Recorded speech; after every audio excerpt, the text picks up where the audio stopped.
Ladies and gentleman, ರಾಜ್ಯ ರಾಜಕಾರಣದಲ್ಲಿ ಈಗ ಮತ್ತೊಂದು ಸುತ್ತಿನ ಹಿರಿಯರ ಗುದ್ದಾಟ ಶುರುವಾಗಿದೆ. ಈಗಾಗಲೇ ನುಡಿ ಹೊಸದಾಗಿ ಆಯ್ಕೆಯಾಗಿರ್ತಕ್ಕಂಥ ಶಾಸಕರು ನಮಗೆ ಮಂತ್ರಿ ಸ್ಥಾನ ಕೊಡಿ ಅನ್ನುವಂಥ ಒಂದು ಬೇಡಿಕೆಯ ಹೊತ್ತಲ್ಲೇ MLCಗಳು ಕೂಡ ನಮಗೆ ಮಂತ್ರಿ ಸ್ಥಾನ ಕೊಡಿ ಅನ್ನುವಂಥ ಒಂದು ಬೇಡಿಕೆಯನ್ನು ಕೂಡ ಇಟ್ಟಿದ್ರು. ಇದರ ನಂತರ ಈಗ ಹಿರಿಯರು ಅಂದರೆ 2, 3, 4, 5, 6 ಬಾರಿ ಶಾಸಕರಾಗಿ ಆಯ್ಕೆಯಾಗಿರ್ತಕ್ಕಂಥವರು ನಮಗೂ ಮಂತ್ರಿ ಸ್ಥಾನ ಕೊಡಿ ಅನ್ನುವಂಥ ಒಂದು ದೊಡ್ಡ ಮಟ್ಟದ ಹೋರಾಟಕ್ಕೆ ಈಗ ಶುರುವಾಗಿದ್ದಾರೆ. ಅವರ ಹೋರಾಟ ಕೇವಲ ಇಲ್ಲಿ CM ಮುಂದೇನೋ DCM ಮುಂದೇನೋ ಅಲ್ಲ, ಹೈಕಮಾಂಡ್ಗೆ ಹೋಗ್ತಾರಂತೆ, ಹೈಕಮಾಂಡ್ಗೆ ಭೇಟಿ ಮಾಡ್ತಾರಂತೆ ಅನ್ನುವಂಥದ್ದು. ಹಾಗಾದ್ರೆ ಯಾಕೆ ಈಗ ಹಿರಿಯರು ಸಿಡಿದು ಬಿದ್ದಿದ್ದಾರೆ? ಈಗಿರ್ತಕ್ಕಂಥ ರಾಜ್ಯದ ಸರ್ಕಾರದ ಪರಿಸ್ಥಿತಿ ಹೇಗಿದೆ, ಏನಾಗಬಹುದು ಮುಂದಿನ ದಿನಗಳಲ್ಲಿ ಹಿರಿಯರು ಸಿಡಿದ್ರೆ ಅನ್ನೋದ್ರ ಕುರಿತಂತೆ ನಾನು ನಿಮಗೆ ಮಾಹಿತಿಯನ್ನು ಕೊಡ್ತೀನಿ. ನೀವು ನೋಡ್ತಾ ಇದ್ದೀರಾ ನೆಲ ಜಲ ಭಾಷೆಗಾಗಿ ಪ್ರಾಮಾಣಿಕ ಪತ್ರಿಕೋದ್ಯಮ ಫೋಕಸ್ TV. ಇದು ಎಕ್ಸ್ಪ್ಲೈನರ್, ನಾನು ಹಬೀಬ್ ದಂಡಿ.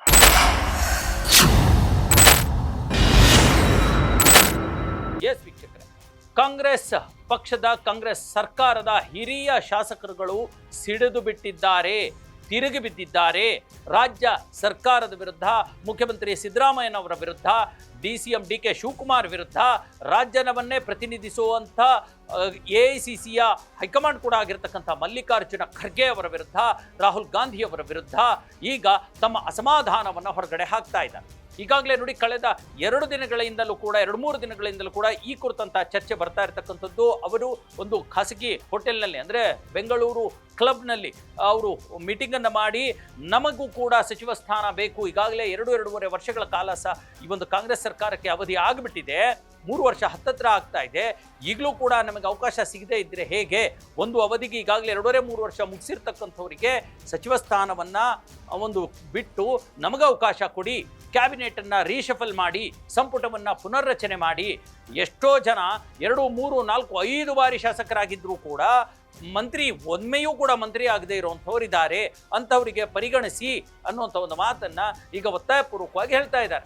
ಈಗಾಗಲೇ ಈ ಕುರಿತಂತೆ ಅಲ್ಲಲ್ಲಿ ಮೀಟಿಂಗ್ಗಳನ್ನು ಮಾಡ್ಕೊಳ್ತಾ ಇರ್ತಕ್ಕಂಥದ್ದು, ಮೊನ್ನೆಯಷ್ಟೇ ಬೆಂಗಳೂರು ಕ್ಲಬ್ಬಲ್ಲಿ ಮೀಟಿಂಗ್ ಮಾಡಿರ್ತಕ್ಕಂಥದ್ದು. ಈಗ ಮತ್ತೆ ಈ ಶನಿವಾರ ಭಾನುವಾರದಂದು ಕೂಡ ಅಲ್ಲಲ್ಲಿ 4-6 ಜನ 8-10 ಜನ ಸೇರಿಕೊಂಡು ಮೀಟಿಂಗನ್ನು ಮಾಡ್ತಾ ಇದ್ದಾರೆ. ಅವ್ರು ಹೇಳುವಂಥದ್ದು, ಈಗಾಗಲೇ ನಾವು 30 ಜನ ಈ ತರಹದ ಹಿರಿಯ ಶಾಸಕರಿದ್ದೀವಿ, ನಮಗೆ ಅವಕಾಶ ಕೊಡಿ, ನಮ್ಮಲ್ಲಿ ಅಟ್ಲೀಸ್ಟ್ ಒಂದು 10, 12, 20, 22 ಜನಕ್ಕಾದರೂ ಅವಕಾಶ ಕೊಡಿ ಅನ್ನುವಂಥ ಒಂದು ಮಾತನ್ನು ಕೇಳ್ತಿದ್ದಾರೆ.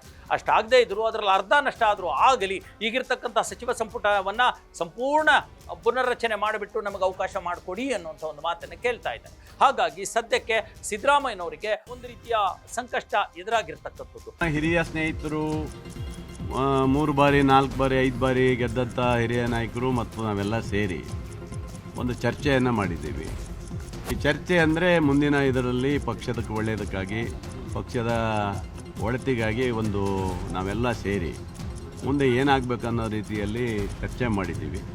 ಹಾಗೆ ನಮ್ಮ ಕ್ಷೇತ್ರಗಳಲ್ಲಿ ಏನೇನಾಗಬೇಕು ಅದ್ರ ಬಗ್ಗೆಯೂ ಚರ್ಚೆ ಮಾಡಿ ಮುಂದೆ ನಾವು ಕೆಲವು ಮಂತ್ರಿ ಸ್ಥಾನಗಳನ್ನು ಕಲ್ಪಿಸ್ಕೊಡ್ಬೇಕು ಅನ್ನೋದು ಚರ್ಚೆ ಆಗಿದೆ. ನಮ್ಮ ಹಕ್ಕುಗಳನ್ನು ಕೇಳಿದ್ದೀವಿ, ಅಷ್ಟೇ ಕೇಳಿದ್ದೀವಿ, ನಾವು ಚರ್ಚೆ ಮಾಡಿದ್ದೀವಿ. ರೀಶಫಲ್ ಮಾಡಿಕೊಡ್ಬೇಕು, ಈಗ ಆಯಿತು 2-2.25 ವರ್ಷ ಆಗೋಯ್ತು, ಬೇರೆಯವ್ರಿಗೆ ಒಂದು ಅವಕಾಶ ಮಾಡಿ ಪಕ್ಷ ಮುಂದೆ ಬರಲಿಕ್ಕೆ ಅವಕಾಶ ಆಗಬೇಕು ಅನ್ನೋದು ನಮ್ಮಲ್ಲೂ. 25 ಜನ 30 ಜನ ಶಾಸಕರು ಸೇರಿದ್ದು ನಮ್ಮ ಉದ್ದೇಶ ಇಷ್ಟು, 2.5 ವರ್ಷಕ್ಕೆ ರೀಶಫಲ್ ಮಾಡ್ತೀವಿ ಅಂತೇಳಿ ನಮ್ಮ ಹೈಕಮಾಂಡು ನಮ್ಮ ಮುಖ್ಯಮಂತ್ರಿಗಳೆಲ್ಲ ಹೇಳಿದರು. ಅದನ್ನು ಜಲ್ದಿ 2.5 ವರ್ಷ ಆಯ್ತಾ ಬಂತು ಮಾಡಿ ಅಂತ. ನಮ್ಮದು ಯಾವುದೇ ನಾಯಕತ್ವದ ವಿರುದ್ಧ ಅಲ್ಲ, ಯಾವುದೇ ಪಕ್ಷದ ವಿರುದ್ಧ ಚಟುವಟಿಕೆ ಅಲ್ಲ, ನಮ್ಮ ಸಮಾನ ಮನಸ್ಕರೆಲ್ಲ ಸೇರಿ ನಮಗೆ ರೀಶಫಲ್ ಮಾಡಿ, ನಮಗೆ ಯಾರ್ಯಾರಿಗೆ ನಿಮ್ಗೆ ಅವಕಾಶ ಸಿಗುತ್ತೋ ನಿಮಗೆ ಬಿಟ್ಟಿದ್ದು, ನೀವು ಯಾರಿಗೆ ಕೊಡ್ತೀರೋ ಅವರಿಗೆ ಕೊಡಿ, ನಮಗೆ ಕೊಡಿ ಅಂತಲ್ಲೇ ನಾವು ಕೇಳೋದಿಲ್ಲ. ನೀವು ಯಾರ್ಯಾರಿಗೆ ಹೇಳಿದ್ದೀರಿ ಅವ್ರಿಗೆ ರೀಶಫಲ್ ಜಲ್ದಿ ಮಾಡಬೇಕು ಅನ್ನೋದನ್ನು ಅವ್ರಿಗೆ ಮನವಿ. ನಾನು ಪ್ರಮುಖ ಆಕಾಂಕ್ಷಿ ಆಗಿದ್ದೀನಿ. ಏನಿಲ್ಲ, ನಾವು 3 ಬಾರಿಗಿನ್ನ ಜಾಸ್ತಿ ಗೆದ್ದಿರ್ತಕ್ಕಂಥವ್ರು 32 ಜನ 33 ಜನ ಇದ್ದೀವಿ. ಈಗ ಮಂತ್ರಿಮಂಡಲದಲ್ಲಿ ನಮಗೊಂದು ಅವಕಾಶ ಮಾಡಬೇಕು. ಸಿದ್ದರಾಮಯ್ಯನವರೇನೋ ಸಚಿವ ಸಂಪುಟ ಪುನರ್ರಚನೆ ಮಾಡೋಕ್ಕೆ ರೆಡಿಯಾಗಿದ್ದಾರೆ. 6 ತಿಂಗಳ ಹಿಂದೆನೇ ಅವರು ರೆಡಿಯಾಗಿದ್ದರು. ಆದರೆ ಈ ಅಧಿಕಾರ ಹಸ್ತಾಂತರ, ಕುರ್ಚಿ ಕಿತ್ತಾಟ, CM ಒಂದು ಸ್ಥಾನದ ಒಂದು ಕಿತ್ತಾಟ ಇತ್ತಲ್ಲ, ಬಣಬಡದಾಟ, ಅದು ಈ ಒಂದು ಪ್ರಕ್ರಿಯೆಯನ್ನು ಮುಂದಕ್ಕೆ ಹಾಕ್ಕೊಳ್ತಾನೆ ಬಂತು ಇಲ್ಲಿವರೆಗೂ ಬಂದು ಮುಟ್ಟಿದೆ. ಈಗ ಸಿಡಿದು ನಿಂತುಬಿಟ್ಟಿದ್ದಾರೆ. ಇವರು ಹೇಳೋವಂಥದ್ದೇನು? ಅವ್ರು ಹೇಳ್ತಾರೆ ನೋಡಿ, ಈ ಸೋಮವಾರ ಅಂದರೆ ನಾಳೆ ಸೋಮವಾರ ನಾವು ಈ ಕುರಿತಂತೆ ನಮ್ಮ ಬೇಡಿಕೆಯ ಕುರಿತಂತೆ ಮೊದಲು ಮುಖ್ಯಮಂತ್ರಿ ಸಿದ್ದರಾಮಯ್ಯ ಮತ್ತು ಉಪಮುಖ್ಯಮಂತ್ರಿಯಾಗಿರ್ತಕ್ಕಂಥ ಡಿ ಕೆ ಶಿವಕುಮಾರ್ ಅವರನ್ನ ಭೇಟಿ ಮಾಡಿ ನಮ್ಮ ಮನವಿಯನ್ನು ಸಲ್ಲಿಸ್ತೀವಿ. ಅದರ ನಂತರ ಈ ಅಧಿವೇಶನದುದ್ದಕ್ಕೂ ನಿಮಗೆ ಸಪೋರ್ಟ್ ಮಾಡ್ತೀವಿ. ಇದೇ 26ಕ್ಕೆ ಮಾರ್ಚ್ 26ಕ್ಕೆ ಅಧಿವೇಶನ ಮುಗಿಯುತ್ತಲ್ವಾ, 26ರ ನಂತರ ನಾವೆಲ್ಲ ಸುಮಾರು 30 ಜನ ಹಿರಿಯ ಶಾಸಕರುಗಳು ಸೇರಿಕೊಂಡು ದೆಹಲಿಗೆ ಹೋಗ್ತೀವಿ. ದೆಹಲಿ ಹೈಕಮಾಂಡ್ ನಾಯಕರನ್ನ ಭೇಟಿ ಮಾಡಿ ನಮ್ಮ ಅಳಲನ್ನು ತೋಡ್ಕೊಳ್ತೀವಿ. ಈಗಾಗಲೇ ಮಲ್ಲಿಕಾರ್ಜುನ ಖರ್ಗೆ ಅವರಿಗೆ ಹಲವಾರು ಬಾರಿ ನಮ್ಮ ಅಭಿಪ್ರಾಯವನ್ನು ಹೇಳಿದ್ದೀವಿ. ಇದರ ಜೊತೆಗೆ ನಾವು ಅಲ್ಲಿರ್ತಕ್ಕಂಥ ರಣದೀಪ್ ಸಿಂಗ್ ಸುರ್ಜೇವಾಲಾ ಆಗಿರಲಿ, ಕೆ ಸಿ ವೇಣುಗೋಪಾಲ್ ಆಗಿರಲಿ, ಇದೆಲ್ಲಕ್ಕಿಂತ ಮುಖ್ಯವಾಗಿ ರಾಹುಲ್ ಗಾಂಧಿ ಅವರನ್ನ ಭೇಟಿ ಮಾಡಿ ನಮ್ಮ ಅಳಲನ್ನು ತೋಡ್ಕೊಳ್ತೀವಿ ಅನ್ನುವಂಥ ಒಂದು ಎಚ್ಚರಿಕೆಯನ್ನು ಕೊಟ್ಟಿದ್ದಾರೆ. ಇದು ರಾಜ್ಯಕ್ಕೆ ಈಗ 3ನೇ ಒಂದು ರೀತಿಯ ಕೊಕ್ಕೆ. ಈಗ ಹೊಸದಾಗಿ ಆಯ್ಕೆಯಾಗಿರ್ತಕ್ಕಂಥ ಶಾಸಕರದು ಒಂದು ಕೊಕ್ಕೆ ಆದರೆ MLCಗಳಿದಾರಲ್ಲ, ವಿಧಾನ ಪರಿಷತ್ ಸದಸ್ಯರು, ಅವರದು 2ನೇ ಕೊಕ್ಕೆ ಆದರೆ ಈಗ ಇವರು 3ನೇ ಕೊಕ್ಕೆ. ಇದು ಹಿರಿಯ ಶಾಸಕರದು. ಹಾಗಾಗಿ ಸರ್ಕಾರ ಮತ್ತೆ ಗೊಂದಲದಲ್ಲೇ ಮುಂದುವರಿಯುತ್ತಾ ಅನ್ನುವಂಥದ್ದು. ಇದರ ನಡುವೆ ದೊಡ್ಡ ಕೊಕ್ಕೆ ಒಂದಿದೆ, ಯಾವುದೋ ಮುಖ್ಯಮಂತ್ರಿ ಸೀಟ್ ಬದಲಾವಣೆ ಆಗಬೇಕು ಅನ್ನುವಂಥದ್ದು. ಶಿವಗಂಗಾ ಬಸವರಾಜ್ ಇವರೆಲ್ಲ ಸೇರಿಕೊಂಡು ಹೆಂಗ್ ಬೇಕಂಗೆ ಸ್ಟೇಟ್ಮೆಂಟ್ಗಳನ್ನ ಕೊಡ್ತಾನೆ ಇರ್ತಾರಲ್ವಾ. ನೋಡಿ, ಇಕ್ಬಾಲ್ ಅಹಮದ್ ಎಂಥ ಡ್ಯಾಮೇಜಿಂಗ್ ಸ್ಟೇಟ್ಮೆಂಟ್ ಕೊಟ್ಟರು. ಈ ಸಿದ್ದರಾಮಯ್ಯ ಮಂಡಿಸಿರ್ತಕ್ಕಂಥ ಬಜೆಟ್ ಇದೆಯಲ್ಲ, ನನಗೆ ಸಮಾಧಾನ ಇಲ್ಲ ಅನ್ನುವಂಥ ಒಂದು ಮಾತನ್ನ ತಮ್ಮದೇ ಮುಖ್ಯಮಂತ್ರಿಯ ಬಜೆಟ್ ಬಗ್ಗೆ ತಮ್ಮದೇ ಪಕ್ಷದ ಶಾಸಕ ಹೇಳ್ತಾರೆ ಅಂತಂದ್ರೆ ವಿಪಕ್ಷಗಳಿಗೆ ಅವರು ಒಂದು ಆಹಾರ ಕೊಟ್ಟಂಗಲ್ವಾ, ಅವರಿಗೆ ಮಾತಾಡಲಿಕ್ಕೆ ಒಂದು ಅವಕಾಶ ಕೊಟ್ಟಂಗಲ್ವಾ. ಹಾಗಾಗಿ ಈ ಪರಿಸ್ಥಿತಿ ಈಗ ನಿರ್ಮಾಣವಾಗಿದೆ. ನನಗೆ ಸಮಾಧಾನ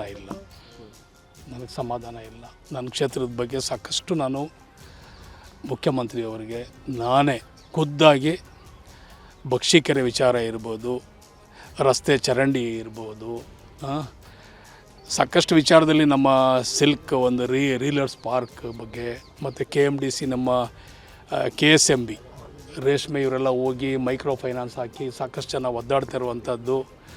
ಇವರೆಲ್ಲರೂ ಮನೇಲೇ ಇಂಡಸ್ಟ್ರಿ ಮಾಡಿಕೊಂಡು ಮಕ್ಕಳಿಗೆಲ್ಲ ವಿದ್ಯಾಭ್ಯಾಸ ತೊಂದರೆ ಮಾಡ್ತಾ ಇರುವಂಥದ್ದು ಎಲ್ಲ ಗಮನಿಸಿ ವಿಶೇಷವಾದಂಥ ಒಂದು ಅನುದಾನ ನನಗೆ ಕೊಡಬೇಕು. ರಾಮನಗರ ಭಾಳ ಹಿಂದುಳಿದಿದೆ. ಹಿಂದೆ ಇದ್ದಂಥವ್ರು ಯಾರೂ ಇದಕ್ಕೆ ಸರಿಯಾದ ರೀತಿಯಲ್ಲಿ ಕೆಲಸ ಮಾಡಲಿಲ್ಲ. ಸಾಕಷ್ಟು ಜನ ನೊಂದಿದ್ದಾರೆ. ನನ್ನ ಮೇಲೆ ಒಂದು ಸಾಕಷ್ಟು ಜವಾಬ್ದಾರಿ ಇದೆ ಅಂಥೇಳಿ ನಾನು ಮುಖ್ಯಮಂತ್ರಿಗಳಿಗೆ 4-5 ಸಲ ಮನವಿ ಮಾಡಿದ್ದೆ. ಖುದ್ದಾಗಿ ನಾನೇ ಫೋಟೋ ಸಮೇತ ಕೂತ್ಕೊಂಡು ಅವ್ರ ಹತ್ರ ಚರ್ಚೆ ಮಾಡಿದ್ದೆ. ನಾನು ಮಾಡ್ತೀನಿ ಅಂಥೇಳಿ ನನಗೇನೂ ಮಾಡಲಿಲ್ಲ. ನನಗೆ ಭಾಳ ನೋವಾಯಿತು. ನನಗೆ ಸಮಾಧಾನವೂ ಇಲ್ಲ. ನನಗೆ ಭಾಳ ನೋವಾಗಿದೆ. ನಾನು ನಿರೀಕ್ಷೆ ಇಟ್ಟಿದ್ದೆ, ಯಾವುದೇ ವಿಚಾರದಲ್ಲಿ ಮುಖ್ಯಮಂತ್ರಿಗಳು ಪಾರದರ್ಶಕವಾಗಿ ಇರ್ತಾರೆ, ಎಲ್ಲರ ಜೊತೆಲೂ ಚೆನ್ನಾಗಿ ಒಂದು ವಿಶ್ವಾಸ ನಂಬಿಕೆ ಇಟ್ಟು ಕೆಲಸ ಮಾಡ್ತಾರೆ ಅಂತ ನಂಬಿಕೆ ಇಟ್ಕೊಂಡಿದ್ದೆ. ಆ ನಂಬಿಕೆ. ಹಾಗಾದ್ರೆ ವೀಕ್ಷಕರೇ, ಯಾರ್ಯಾರು ಈಗ ದೆಹಲಿಗೆ ಹೋಗ್ಲಿಕ್ಕೆ ರೆಡಿಯಾಗಿರ್ತಕ್ಕಂಥದ್ದು ನೀವು ಹೆಸರುಗಳನ್ನ ಕೇಳಿದ್ರೆ ಹೌದು ಬಿಡಪ್ಪ, ಇವರು ಅರ್ಹರಿದ್ದಾರೆ, ಇವ್ರಿಗೆ ಕೊಡಬೇಕು ಅಂತ ಅನ್ಸುತ್ತೆ. ಪ್ರಮುಖವಾಗಿ ಬೆಂಗಳೂರಿನ ಶಾಂತಿನಗರದ ಶಾಸಕ 3-4 ಬಾರಿ ಗೆದ್ದಿರ್ತಕ್ಕಂಥ NA ಹ್ಯಾರಿಸ್, ಪ್ರಸಾದ್ ಅಬ್ಬಯ್ಯ JDSನಿಂದ ಕಾಂಗ್ರೆಸ್ಗೆ ಬಂದು 4-6 ಬಾರಿ ಗೆದ್ದು ಅವರು ಶಾಸಕರಾಗಿರ್ತಕ್ಕಂಥ ಅರಸೀಕೆರೆ ಶಾಸಕ ಶಿವಲಿಂಗೇಗೌಡ, ಬೇಳೂರು ಗೋಪಾಲಕೃಷ್ಣ, ಅಶೋಕ್ ಪಟ್ಟಣ, ಬೆಳಗಾಂನ ರಾಮದುರ್ಗ ಶಾಸಕ, ಜೊತೆಗೆ ಮಾಗಡಿಯ HC ಬಾಲಕೃಷ್ಣ, ಷಡಾಕ್ಷರಿಯವರು ತಿಪಟೂರಿನ ಶಾಸಕ, ಆಮೇಲೆ GT ಪಾಟೀಲ್, MY ಪಾಟೀಲ್, ಗಣೇಶ್ ಹುಕ್ಕೇರಿ, ಸುಬ್ಬಾರೆಡ್ಡಿ, ಯಶವಂತ ರಾಯಗೌಡ ಪಾಟೀಲ್, ಲಕ್ಷ್ಮಣ ಸವದಿ ಹೆಸರು ನೋಡಿ. ನೀವು BJPಯಲ್ಲಿದ್ದಾಗ ಕಳೆದ ಸರ್ಕಾರದಲ್ಲಿ ಅವರು DCM ಆಗಿದ್ರು, ಅವ್ರಿಗೆ ಇಲ್ಲಿವರೆಗೂ ಕೂಡ ಕೊಡೋಕ್ಕಾಗಿಲ್ಲ.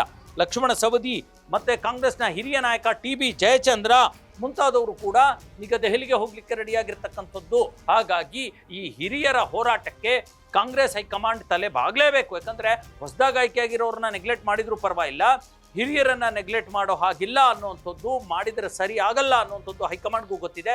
ಹಾಗಾಗಿ ಹೈಕಮಾಂಡ್ ಯಾವ ತೀರ್ಮಾನವನ್ನು ತೆಗೆದುಕೊಳ್ಳುತ್ತೆ, ಸಂಪುಟ ಪುನರ್ರಚನೆಗೆ, ವಿಸ್ತರಣೆಗಲ್ಲ ಸಂಪುಟ ಮರು ಪುನರ್ರಚನೆಗೆ ಅವಕಾಶವನ್ನು ಮಾಡಿಕೊಡುತ್ತಾ, ಅಥವಾ ಹೀಗೆ ವಿಳಂಬ ನೀತಿಯನ್ನು ಅನುಸರಿಸಿ ರಾಜ್ಯ ಕಾಂಗ್ರೆಸ್ ಸರ್ಕಾರದ ಮೇಲೆ ಮತ್ತು ಕಾಂಗ್ರೆಸ್ ಪಕ್ಷದ ಮೇಲೆ ದುಷ್ಪರಿಣಾಮ ಬೀರುವ ರೀತಿ ಮತ್ತೆ ಹೈಕಮಾಂಡ್ ನಿರ್ಲಕ್ಷ್ಯವನ್ನು ತೋರುತ್ತಾ ಅನ್ನುವಂಥದ್ದನ್ನು ಮುಂದಿನ ದಿನಗಳಲ್ಲಿ ಗೊತ್ತಾಗ್ತದೆ.